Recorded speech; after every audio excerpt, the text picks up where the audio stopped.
هو يخرج معايا ماشي حبيبي ماشي. استاذ احمد الصحيفي مدير عام نادي الجونه، برحب بيك في موقع الزمالك توداي. وعايزين نعرف ان في غضب جارم في نادي الجونه بسبب مباراه نادي الزمالك مع نور السيد. لا عادي، لا احنا مفيش مشكله، نادي الزمالك يبعت فانز رسمي واحنا مفيش مشاكل من ناحيه التعليم. في حاجه وصلت لنادي الجونه؟ لا ان شاء الله في كلام بعد الماتش كان في النهارده. كان اتذكر ان في صفقه مبادله مع حسين حمدي والجونه. لا هو في غالبا هيبقى بمقابل مادي ولسه هندفع، يعني احنا مفيش مانع طالما المبدا موجود ان احنا موجودين نور الدين.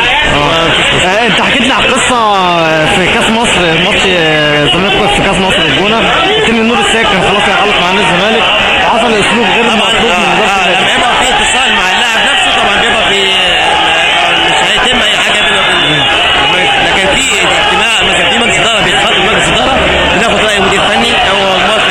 قول لي على الواقعه دي عشان احنا نشرناها وان كان في استياء جدا منها. لا هو كان في المفروض كان في ناس من موجوده في نادي الزمالك بتتكلم مع نور، وكان المفروض كلام مع مجلس اداره. نور طبعا لعيب محترم ولاعيب مؤدب بيتكلم معايا، احنا ما قبلناش ان حد يتكلم مع نور مباشره لان هو مرتبط بعقد مع نادي الجونه.